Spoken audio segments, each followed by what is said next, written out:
चैन मोहब्बत का क्या खूब है अंदाज, जिस दर्द से हम तुमको दिया करते हैं आवाज़। तो हेलो दोस्तों, मैं अंकित एक बार फिर से स्वागत करता हूं आपका अपनी क्लास एग्री इंस्टीट्यूट यूपी पे। दोस्तों उम्मीद करता हूं कि आप लोग अच्छे होंगे और आपकी पढ़ाई भी बहुत अच्छी चल रही होगी। तो आज हम अपनी विज्ञान की श्रृंखला को आगे बढ़ाते हुए उत्सर्जन तंत्र की बात करने जा रहे हैं। तो हमारे साथ में लगे रहिए। ऐसा यूट्यूब पे पहली बार हो रहा है कि हम बिल्कुल जीरो लेवल से शुरू करके ट्रिक के माध्यम से आपको विज्ञान सिखाने की कोशिश कर रहे हैं। देखो दोस्तों, कहते हैं कि उत्सर्जन क्या होता है। तो अगर उत्सर्जन की बात की जाए, उत्सर्जन क्या होता है तो आप लोग याद कर लेना। उत्सर्जन होता है शरीर से अनावश्यक या अपशिष्ट पदार्थों को बाहर निकालना। उत्सर्जन माने होता है जैसे आप हमसे बात कर रहे हो, हमसे पढ़ रहे हो, जब हमसे मन भर जाए हमको छोड़ दो, बस यही उत्सर्जन है। उत्सर्जन क्या होता है, जैसे हम ये कपड़े पहन के आपके सामने आए हैं और जब ये ख़राब हो जाए हम इनको छोड़ दें, समझ रहे हो। तो बस यही उत्सर्जन होता है। उत्सर्जन क्या होता है? उत्सर्जन होता है शरीर में उपापचय के फलस्वरूप बने अपशिष्ट पदार्थों को शरीर से बाहर निकालना ही उत्सर्जन कहलाता है। अर्थात हम भोजन करते हैं, श्वसन करते हैं, इस तरीके से शरीर में बहुत से उपापचयी प्रक्रियाएं होती हैं और उनके बाद में अपशिष्ट पदार्थ बनते हैं और उन्हीं अपशिष्ट पदार्थों को हम जब शरीर से बाहर निकाल देते हैं उसको कहते हैं उत्सर्जन। जैसे हम मूत्र को बाहर निकालते हैं तो मूत्र का कर दिया हमने उत्सर्जन, बाहर निकालना ही मतलब छोड़ना ही किसी चीज़ को उत्सर्जन कहलाता है। अगर उत्सर्जी अंग की बात की जाए, उत्सर्जी अंग क्या होते हैं तो आप लोग याद कर लेना। जो बाहर निकाला जाता है उसको कहते हैं अपशिष्ट पदार्थ, ठीक, और जिसके माध्यम से निकाला जाता है उसको कहते हैं उत्सर्जी अंग। जैसे हम टॉयलेट करते हैं, बाथरूम करते हैं, जिसको आप लोग कहते हो कि हम मूतने जा रहे हैं, तो मूत्र का उत्सर्जन की तो मूत्र हो गया अपशिष्ट पदार्थ और जिस अंग से निकाला गया अपशिष्ट पदार्थ उसको कहते हैं उत्सर्जी अंग, ठीक। तो चलो हम लोग देखते हैं कि उत्सर्जी अंग कौन कौन से होते हैं मानव के शरीर में। मानव के शरीर में अगर बात की जाए तो सबसे बड़ा उत्सर्जी अंग क्या होता है? त्वचा। याद कर लेना आप लोग, जो त्वचा होता है ये सबसे बड़ा होता है उत्सर्जी अंग। क्या होता है? सबसे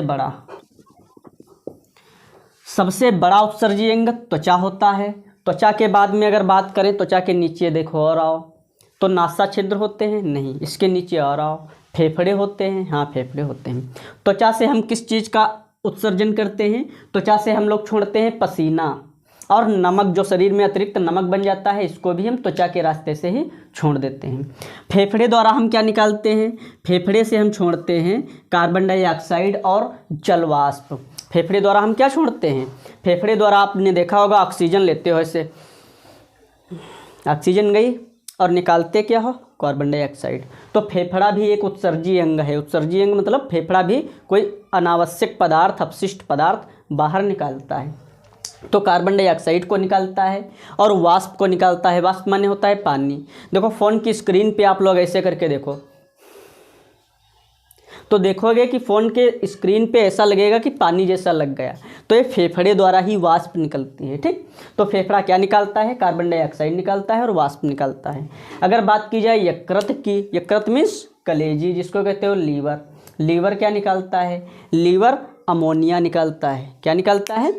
लीवर अमोनिया को यूरिया में बदल देता है। जो अमोनिया शरीर में होती है उसको यूरिया में बदल देता है। तो इस तरीके से अनावश्यक अमोनिया जो है वो शरीर से बाहर निकाल दी जाती है। तो लीवर अमोनिया को यूरिया में बदल देता है, ये भी बहुत ज़रूरी है।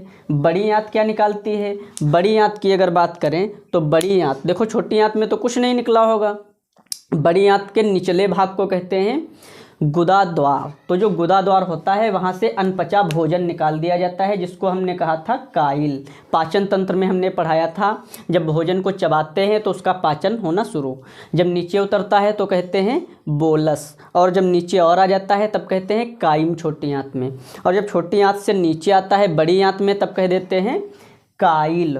काइल, ठीक, बोलस फिर काइम फिर काइल। काइल बाहर निकाल दिया जाता है जिसको कहते हैं लेट्रिन।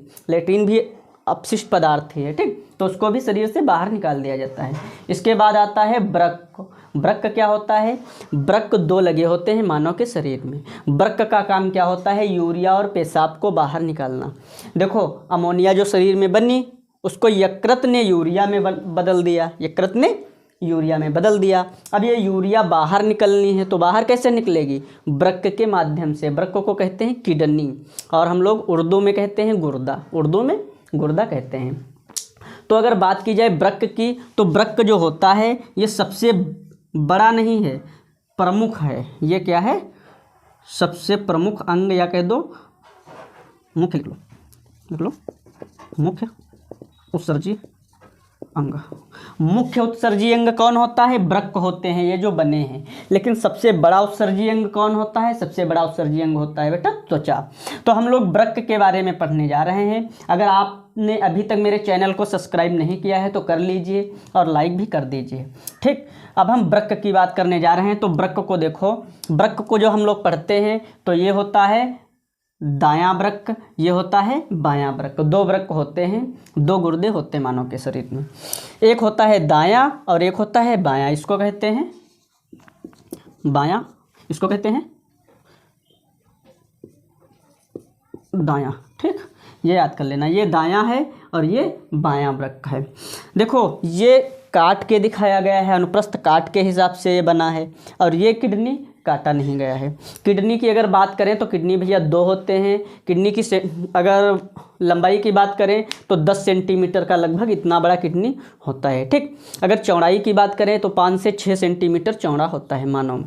और बाकी इसके वजन की बात करें तो वजन इसके अलग अलग होते हैं। महिलाओं में इसका वजन होता है 150 ग्राम लगभग, महिला में कितना होता है 150 ग्राम लगभग, और पुरुषों में कितना होता है? पुरुषों में लगभग 200 ग्राम के वृक्क पाए जाते हैं। बाकी शरीर के वजन के हिसाब पे डिपेंड करता है। कोई बहुत भारी है तो ज़्यादा बड़े होंगे, कोई छोटे हैं दुबले पतले खूब हैं तो उनमें छोटे छोटे किडनी लगे होते हैं। ठीक, तो किडनी की जब हम बात करते हैं तो किडनी क्या काम करता है? रक्त को छानने का काम करता है। यहाँ पे क्वेश्चन आता है कि रक्त को शुद्ध कौन करता है? तो आप लोग याद कर लेना, शुद्ध अगर कहा जाए, ये फेफड़ा जो है ये करता है शुद्ध। फेफड़ा क्या करता है? ये रक्त को शुद्ध करता है। लेकिन अगर आया जाए जो रक्त है इसको छानता कौन है? ठीक, रक्त को मूत्र से अलग कौन करता है? तो वृक्क याद कर लेना, ये क्या काम करता है? छानने का काम करता है। देखो शुद्ध रक्त होता है मतलब ऑक्सीकृत रक्त, तो ऑक्सीजन कौन मिलाता है? खून में। खून में ऑक्सीजन फेफड़े मिला देते हैं, तो फेफड़ा शुद्ध करता है। वृक्क केवल छानता है। जैसे हम लोग क्या करते हैं, चाय को छान के पी लेते हैं। चाय में जो चाय पत्ती पड़ी होती है उसको अलग कर देते हैं, अदरक अलग कर देते हैं और उसका स्वाद ले लेते हैं। इसी तरीके से ये भी छानने का ही काम करता है। छन्नी लगी होती है मानव के शरीर में, 2 होती हैं। अब अभी हम इसके बारे में बता रहे थे। इसकी क्रियात्मक व संरचनात्मक इकाई नेफ्रॉन होती है। याद कर लेना, वृक्क की क्रियात्मक व संरचनात्मक इकाई क्या होती है? नेफ्रॉन होती है। नेफ्रॉन से मिलकर बना होता है। इसमें नेफ्रॉन की संख्या कितनी होती है वृक्क में? अगर वृक्क में नेफ्रॉन की संख्या की बात की जाए तो 8 से 10 लाख नेफ्रॉन होते हैं। 8 से 10 लाख नेफ्रॉन होते हैं। काहे में? वृक्क में। पुरुष के वृक्क में 8 से 10 लाख नेफ्रॉन होते हैं। अभी बने रहो हमारे साथ, बताते हैं नेफ्रॉन होते क्या हैं। देखो जो लाल वाला आपको दिख रहा होगा, ये वाली लाल वाली, इसको कहते हैं धमनी। इसको क्या कहते हैं? धमनी। धमनी में रक्त आता है। धमनी और सिरा भी पढ़ा चुके हैं, अगर आपने नहीं देखा हो तो प्लेलिस्ट से देख लीजिए, हम बता चुके हैं। धमनी में शुद्ध रक्त आता है। इसमें CO2 नहीं होती है, O2 होती है। O2 लेकर के आता है, शुद्ध रक्त आता है और इसमें वृक्क में घुसता है, अंदर प्रवेश करता है, छन जाता है। छनने के बाद में जो गंदा रुधिर होता है अर्थात अशुद्ध रुधिर, ये वापस शिराओं के द्वारा हृदय में पहुंचा दिया जाता है। ठीक, और जो शुद्ध रुधिर होता है वो वृक्क छान के तब अशुद्ध बनाता है, अभी हमने बताया। ठीक, तो चलो अब आगे हम बात करते हैं वृक्क जो होता है इसमें मूत्र कैसे बनता है। आप लोग हमारे साथ में बने रहिए, मूत्र बताने जा रहे हैं कैसे बनता है। दोस्तों हम अब बात करने जा रहे हैं मूत्र निर्माण की। मूत्र निर्माण कैसे होता है, अगर इसकी हम बात करें तो जो नेफ्रॉन हमने बताया यहाँ पर, पहले इसको देख लीजिए आप लोग। ये बने हुए हैं वृक्क। इसके ऊपर ये जो दिख रहा है ये होता है अधिवृक्क। वृक्क के ऊपर एक गांठ टाइप में पाया जाता है, ग्रंथि टाइप में, उसको कहते हैं अधिवृक्क। तो ये अधिवृक्क लगे हुए होते हैं। जो दायां वृक्क होता है ये बाएं वृक्क से बड़ा होगा और बाएं वृक्क से कुछ ऊपर स्थित होता है। मतलब दायां वाला ऊपर होगा और कुछ बड़ा होता है। ठीक, इसके बाहरी भाग को क्या कहते हैं? जो वृक्क होता है इसके बाहरी भाग को कार्टेक्स कहते हैं। क्या कहते हैं? कार्टेक्स। हिंदी में कहते हैं वल्कुट। हिंदी में कहते हैं वल्कुट और बाहरी भाग को इंग्लिश में कहते हैं कार्टेक्स। और अंदर वाले भाग को कहते हैं मेडुला। क्या कहते हैं?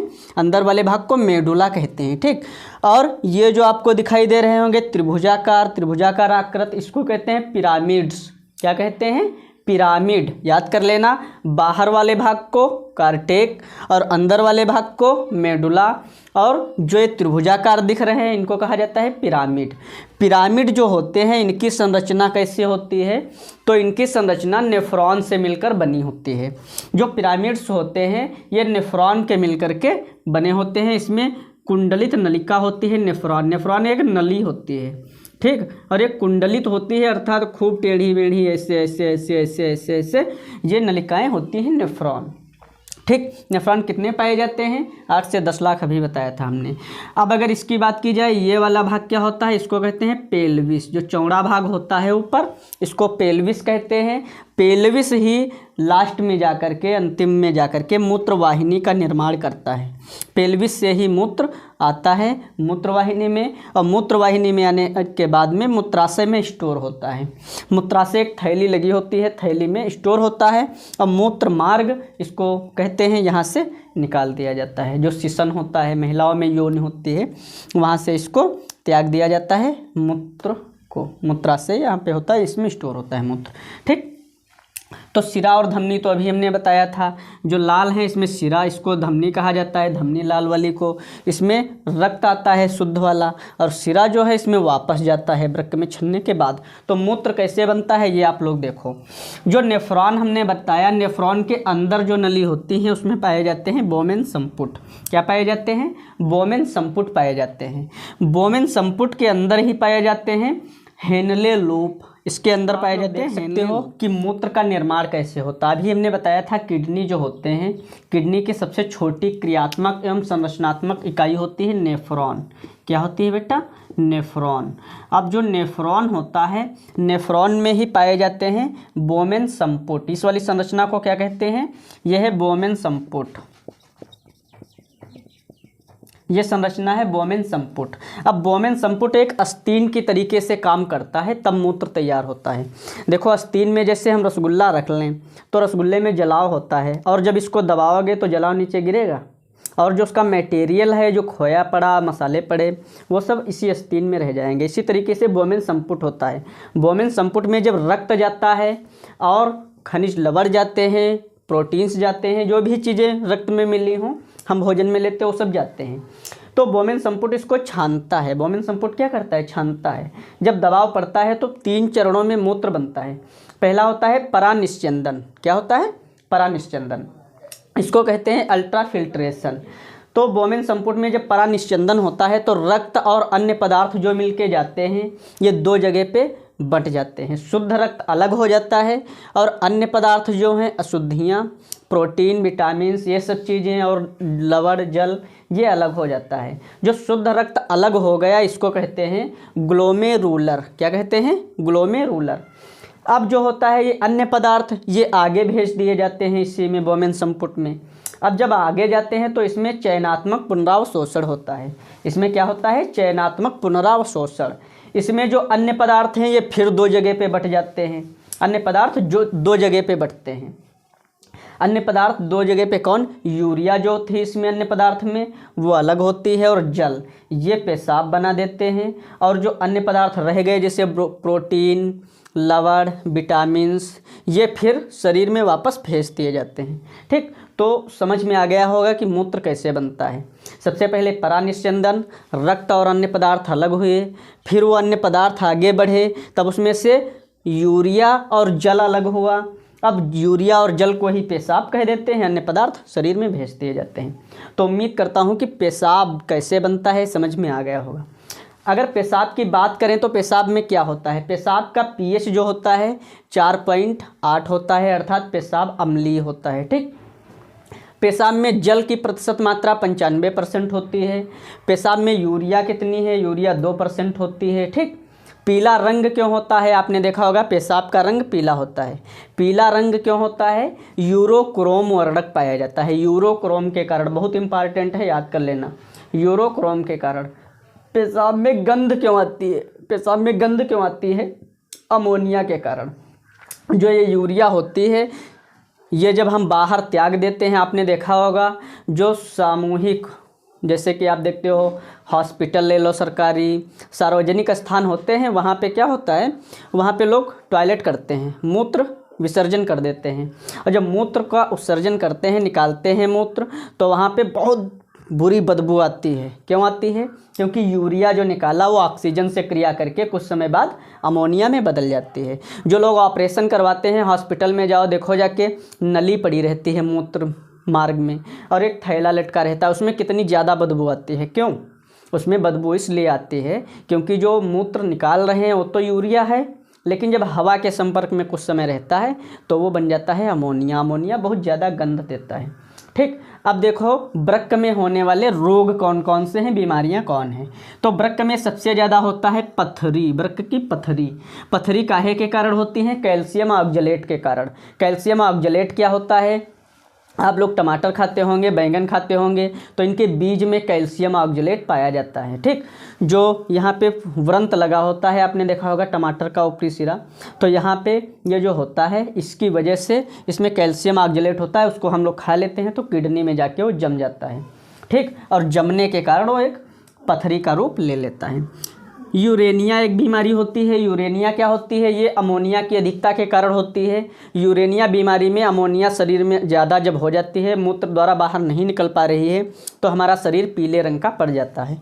ठीक, इसके बाद एक गठिया होता है, गठिया बाई जिसे कहते हैं। गठिया यूरिक अम्ल के जमने से होता है। जब किडनी हमारे अच्छे से काम नहीं कर रहे हैं, यूरिक अम्ल को बाहर नहीं निकाल रहे हैं, अर्थात यूरिया को बाहर नहीं निकाल पा रहे हैं, बोमेन संपुट अच्छे से काम नहीं करता है, तो ये जो ज्वाइंट होते हैं, इन ज्वाइंटों में, पैर के ज्वाइंटों में यूरिक अम्ल एकत्रित हो जाता है। इसीलिए जब हम बैठते हैं इससे बड़ा दर्द होता है, उठते हैं तो बड़ा दर्द होता है, समझ रहे हो। इस तरीके से गठिया बाई क्यों हो जाता है, क्योंकि हमारे वृक्क सही से काम नहीं कर रहे होते हैं। किडनी खराब भी हो जाते हैं। किडनी खराब कैसे होते हैं, जैसे कि छन्ना होता है, इससे कोई गलत चीज़ छानोगे तो छन्ना खराब हो जाता है।